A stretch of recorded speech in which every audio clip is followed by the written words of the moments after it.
Эфирде өлкөдөгү тартип бузган жарандарды жана алардын иш-аракеттерин чагылдырган ТВ Кайгыл программасы. Студияда Жадыра Түлікеева, саламатсыздарбы.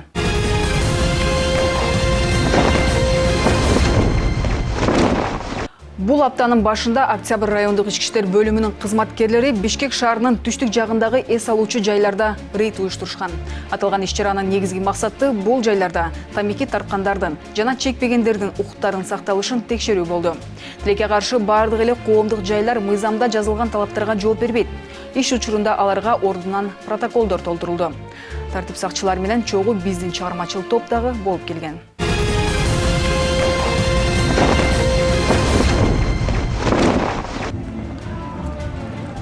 Тартип сакчылардын түнкү саат 10 чамасында башталган иш-чарасы жергиликтүү коомдук эс алуучу жайларга багытталган. Коомдук тартипти сактоо бөлүмүнүн кызматкерлери жана тилкелик нускоочулар менен биргеликте жарандардын тамекинин жыты жок айлана чөйрө укугун сакталышын түзүлгөн пландын негизинде текшерүүгө алышкан. Жана бүгүнкү иш-чаранын биринчи эле мындай жайы Жукеев Пудовкин көчөсүндө жайгашкан Главпив Трест кафеси болду. Албетте бул жакта бул мыйзамга баш ийбегендиги аныкталды.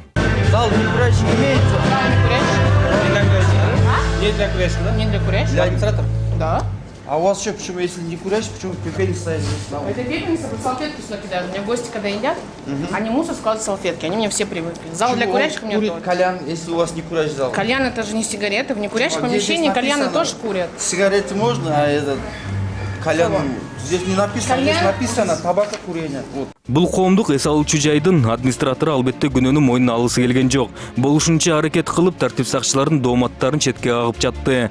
Анткен күнү да бул бөлмөсү чылым чекпегендер үчүн болуп, ал эми жанындагы чеккендер үчүн болгон күнү да эки бөлмө бири-биринен бөлүнгөн эмес экен. Андыктан чылым чеккен бөлмөсүнүн тамеки түтүнү бул бөлмөсүнө кирбейт деп эч ким кепилдик бере албайт. Албетте андыктан ордунан жергиликтүү администрацияга протоколдо толтуруп башташты. Я характер не показываю, право подписи не имею, я вам говорю.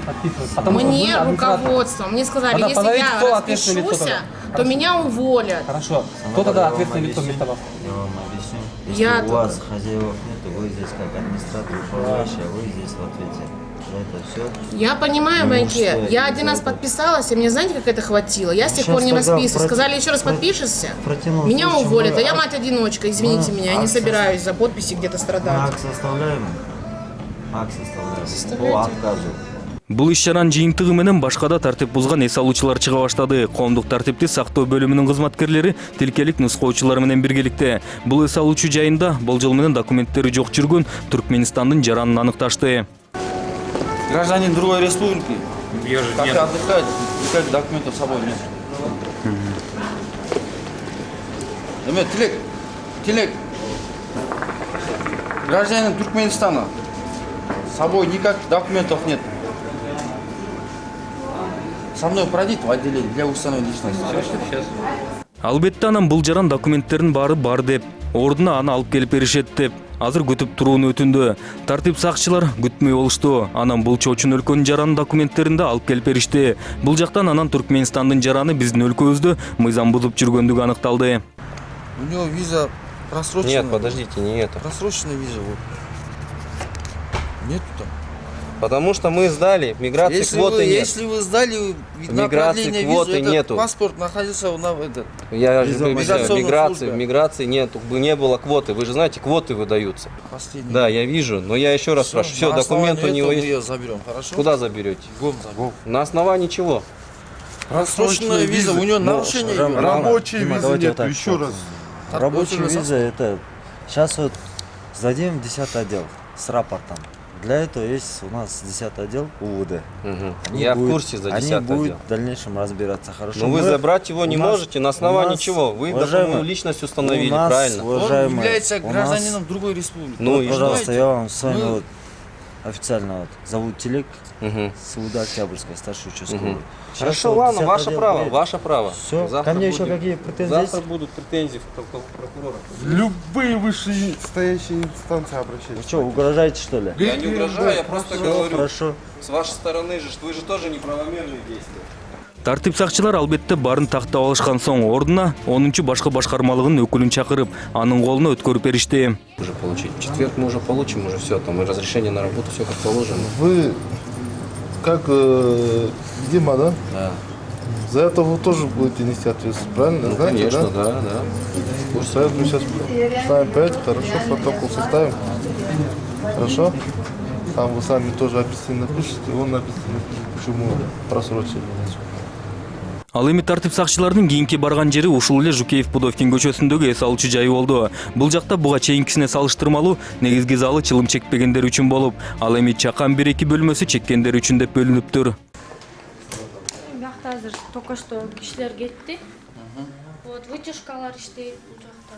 Бул жакта көпкө кармалбай Токонбаев көчөсүндөгү жома аттуу жайга бармай болдук. Мында бир эле негизги зал болуп, анда да отургандардын баары тең чылым чегип отуруштур. Ал эми ордунда администратору жок, баарын тең өзүн официантмын деген бала тейлеп жатканы айтылды.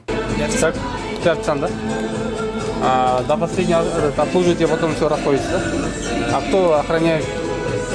Албетте бала мен эч нерсеге жооп бербейм деп, кайра администраторду чакыра ал деп сурап анысына да чалды. Жомада администратор кызматында иштеген кыз анан бат эле жетип келип, тартип сакчылар аны бардык кагаздары менен тааныштырып, эмне мыйзам бузулуп жаткандыгын түшүндүрүп беришти.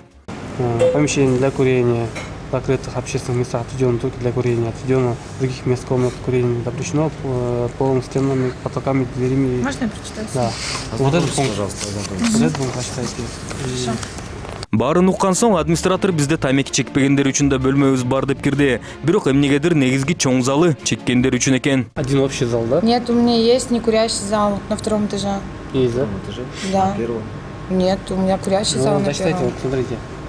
В местах общественного питания, при этом выделив не более 50% площади для курящих граждан, так, чтобы дым не распространялся в помещении свободно от табачного дыма. Ну, мне вообще-то никто не Все приходил. хорошо. Теперь в дальнейшем вы будете знать. Ксения, да. Ксения, да? Вот видите, у вас один основной зал, не разделенный, правильно? Он... Нет, вот просто смотрите, я понимаю, что у меня должен зал быть курящий, не курящий зал. Это я знаю. У меня есть не курящий зал, это на втором этаже, и курящий внизу, да, то есть там тут могут раскуривать кальян. Сюда не попадает, да, дым? Конечно, нет, это отдельное вообще Не, вот честно, помещение. мы с этим согласны. У вас где вывески, таблички, то, что у вас находится зал для некурящих на втором этаже? А люди, которые не... Имеете такие? Нет. Таблички есть? Анан бул Ксения аттуу администратор тартип сакчыларга кандай болуш керек экенин үйрөтүп баштады. Эмнегедир Кыргызстанда жашап, анын жараны болуп, анын мыйзамдарын билбегендиги боло берет экен. Жана ага ар бир мыйзам боюнча келип жекеме-жеке сүйлөшүп, муну кылса болот, муну кылса болбойт деп алдын ала түшүндүрүү керек экен. Вот, по всему городу, по всему Октябрьскому району. Вообще делается это так. Вы должны мне предупредить, так же, как это с музыкой. Вы должны меня повестить, дать мне срок для, чтобы я свои, я не знаю, какие-то нарушения исправила все, прийти и проверить, потому что я неоднократно сталкиваюсь с этим. Хорошо, мы сейчас составим протокол, в дальнейшем будете знать. Не знаем, Не, я протокол не освобождает от ответственности, правильно? Нет. Вы должны были знать Почему этого. это? Кандай болгон күнү да мыйзамды билбегендиги үчүн ким болбосун жоопкерчиликтен бошотулбайт экенин тартип сакчылар түшүндүрүп беришти. Албетте анан баарын уккан соң түшүнүк катын жазып протоколго кол коймой болду. Ал эми биз болсо тамеки чекпегендер үчүн деп бөлүнгөн экинчи кабаттагы бөлмөсүн көрмөй болдук. Шу зал. Бұл жақ не курящий зал вообще. Это чегілбейді, ичілбейді. То есть это 50%-тан аз болуп атат да? Қандай повестка, не деген повестка? Это просто VIP-кабина. Да. Тамеки чекпегендердин залы болсо эч кандай ченемдери жок эле негизги бөлмөдөн кыйла кичинекей экени көрүнүп турду. Андыктан жергиликтүү кызматкерлердин аракеттерине карабастан тийиштүү кагаздар толтурулуп соттун кароосуна жөнөтүлмөкчү.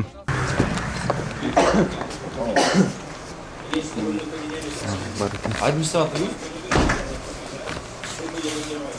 Администратор. Мен Октябрьский районда начальник болуп, капитан Денис Ахматов көрдүм. Бизде 2006 жылы закон чыккан. О защите здоровья граждан при изготовлении висят авокадо. Вот сиз биякта помещениябыздын 50% курящий его. Анан не курящий его бөлүнүш керек да. Тамеки чеккенде жана чекпегенде болчу. Ошол мыйзам менен таанышсызбы? Канчалык деңгээлде иштеп атат сиздин? Ну, просто заведение не позволяет, мы залы кичинекей, да? Да, кичинекей болгондуктан кийин сиздер анда мыйзам бузуп атасыздар, сизге биз протокол жазабыз, Бул болсо Каралаев көчөсүндөгү Золотой шампур деген чакан кафе. Мында тартип сакчылар кирип барышканда эле коноктордун бири чылым чегип отурган. Болгону бир эле бөлмө бар экен жана чылым чекпегендерге шарты жок экен. Андыктан ордунан тийиштүү кагаздарды толтуруп, ушул эле көчөдө жайгашкан Тода Сио аттуу жайына кирип барышты.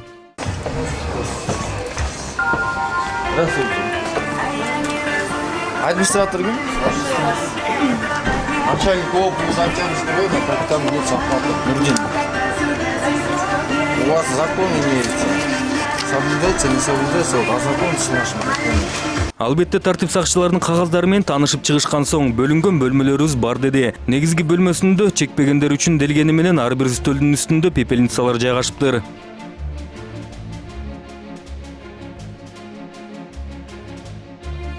Андан соң тамеки чеккендер үчүн деген да бөлмөлөрүн карап чыгышты. Бул жакта да пепельницалар жайгашып, жана эки жагынан тең чегүүгө тыюу салынган деген белгилерин да таба алышкан жок. Сейчас они попросили просто. Они попросили сейчас гостей нету, говорит, можно, я говорю, ну хорошо, им разрешение дала. Не, вывеска здесь и была, мы ремонт делали, мы убрали просто вывеску. Ордунан иши кылып тийиштүү протокол толтурулуп, рейд уюштуруучулары Горький көчөсүндө жайгашкан Азамат аттуу кафеге аттанышты. Бул жактын администратору чекпегендер үчүн бизде орун жок деп эле ачыктап берди. Сизби администратор? Мен Октябрь райондук ички иштер башкармалыгынын коомдук тартип сактоо бөлүмүнүн башчысы, милициянын капитаны Акматов. Биздин Бишкек шаарында коомдук тартип деген аталышта рейд жүрүп жатат. Бул иш берчемде көргөзүлгөн кафелерди, мейманканаларды баардыгын текшерип алыш керек.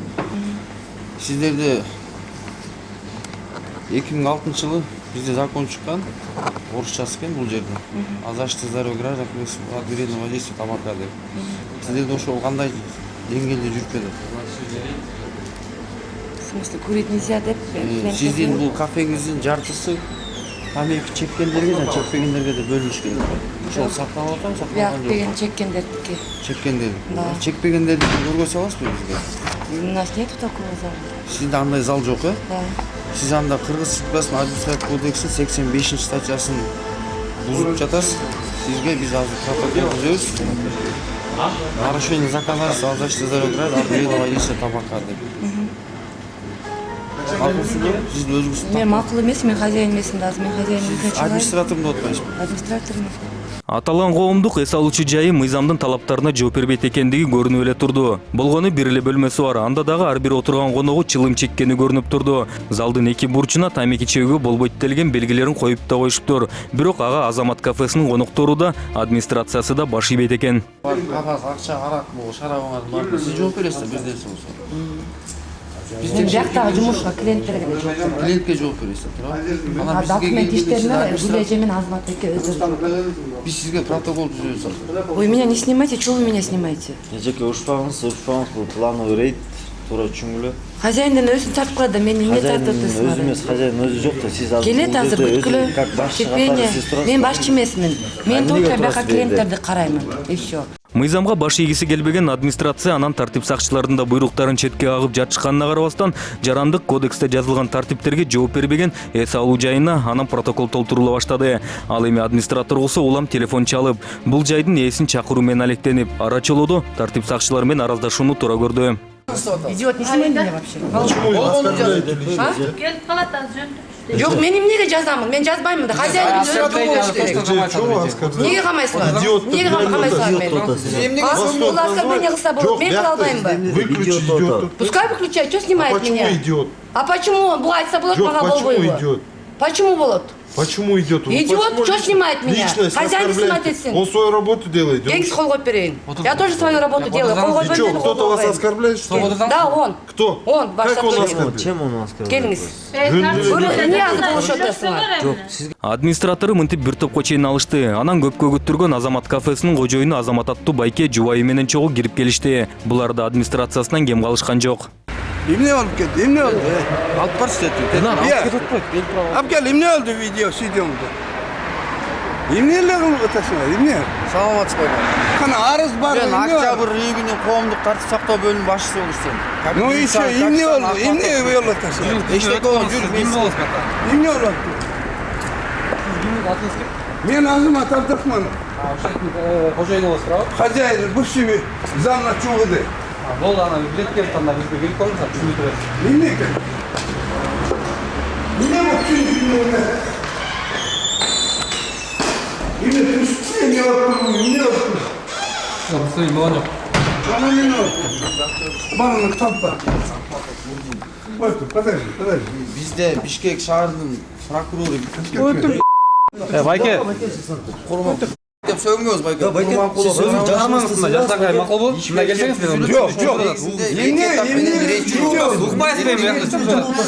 Эртең мененки саат таңкы 6-дан 8-ден 10-га чейин, 10-дон эртең мененки таңкы 6-га чейин. Анан бизде 2006-жылы 23-августта закон кабыл болгон. Азашты здоровье граждан от вредного воздействия табака деп. Если сиздердин помещениңыздарда бул 50% тамеки чегүүчү жана чекпөөчүлөргө бөлүнүш керек. Ошондой зал жок сиздерде. Туурабы, бул жерде баары жазылып турат. Эртең мен министрге жазам. Мен жазам министрге. Сиз неге сөгүп атасыз бизди? Söktün yok mu? Siz nege bu yakta Kaçan söktün? Nege arak içi olup bunda aksakal Benim için tüm düşünde beni bespokойт etiyordasın. Siz hiç kim bespokойт etken yok. Siz Hacayın gelsin dedi. Buna ben hacayın geldim. Administratör bespokойт ediyor. Buna ben hacayın, ben administratör. Değil mi? Naki Байке. Milisanın deleni mes var. Ben bu şey. Zam ministri mi? Саңыз Азамат Байке. Naki. Zam ministri mi? Yok, men bana erten Биз деген шаар боюнча бүт кафе, ресторандарды ушинтип текшерип атабыз. Мынаки. Азамат Байкебиз жубайы экөө тең кайсы мыйзамды бузгандарын билбей жатышты көрүнөт. Улам эмне болду деп сурап, кайра эмне келдиңер деп кыйкырып, ара чолоодо өзүн мурда чоң болуп иштегем деп кайталап, бирок эмнегедир бир туруп ички иштер башкармалыгынын жетекчисинин орун басары болгом деп, бир туруп ички иштер министринин орун басары болгом деп, эки башка кызматты айтып жатты. Окуңуз Байке. Сиз ашчылык калтырбай мына сабырдуулук кылсаңыз Байке. Сабырдуулук кылбай мен деген Эми кыла албасаңыз ал үчүн деген закон бар Байке. Ал үчүн закон бар Байке. Барсын билем, мен бул зам министрмин. Сиз бул зам начальник УВДмин. Тим более өзүңүздү сабырда кармаңыз Байке. Мен мынакей Атабыз Байке, перегарам привет Байке. Мен үйдөн көтөрүп атасыңар. Бул нарушение закон. Сиз үйүңүздөн алып келген жок, сиз эже мени ургулабаңыз, пожалуйста. Ургулаган жок, мен сени бери кара деп атам, бери кара. Биз түн ичинде саат 1-де келсек, эмне болду? Кылмыш болду бу жерде. Түн ичинде деген саат Башкекте мен сизди урушкан жокмун. Сиз оскорблять эткен жокмун, личность перехват эткен жокмун, турабы жеке. Мен ойноп жүргөн жок, мен жазылып турат мына. Мен угуп турсаңызбы? Жок, бул Курманалиев деген биле, бул мага закон эмес. Менде мага закон эмес. Мен указ план, иш план. Постановление. Иш план. Сизге мына мен өзүм замначальник УВД болуп иштегем. Мына постановление, мына закон. Мына закон, мына особлюдение вредного воздействия табака деп турат.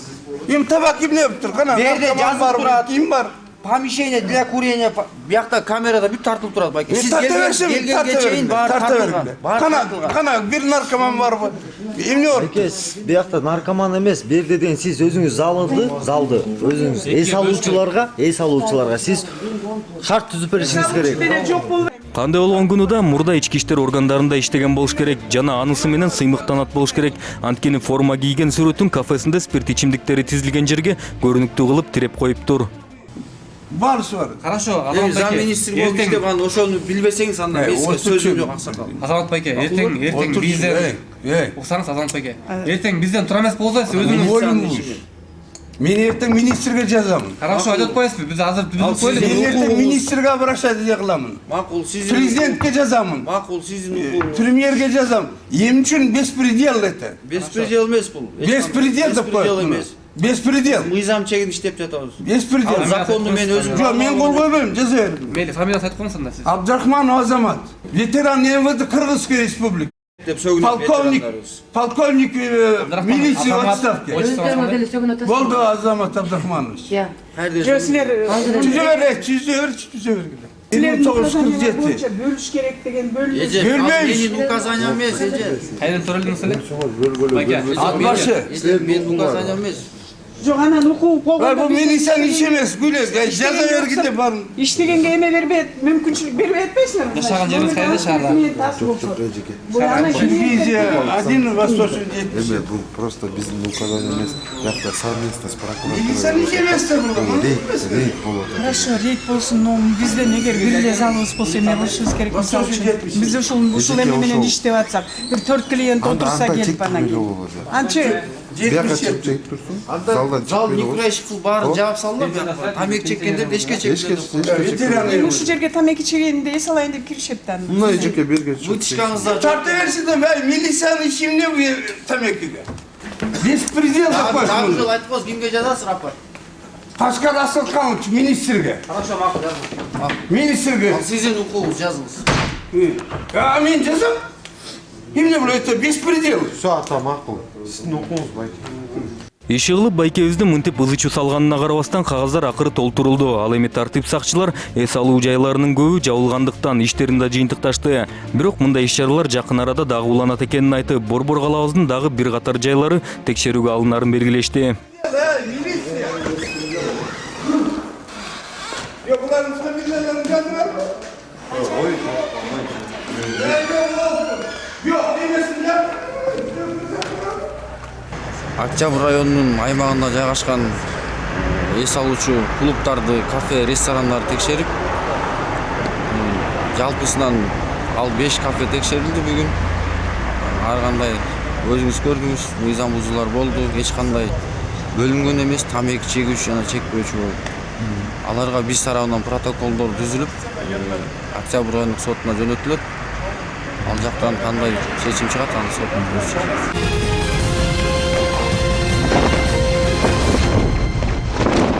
Тилекке каршы мыйзам бузуучулук, кайгылуу окуялардын коомубузда орун алышы өтө өкүнүчтүү. Бир кетсек, сиз аркылуу окуяларга күбө болсоңуз, экрандагы телефонго чалып же WhatsApp аркылуу бизге байланышка чыксаңыз болот. Кайрадан эфир аркылуу көрүшкөнчө саламатта болуңуздар.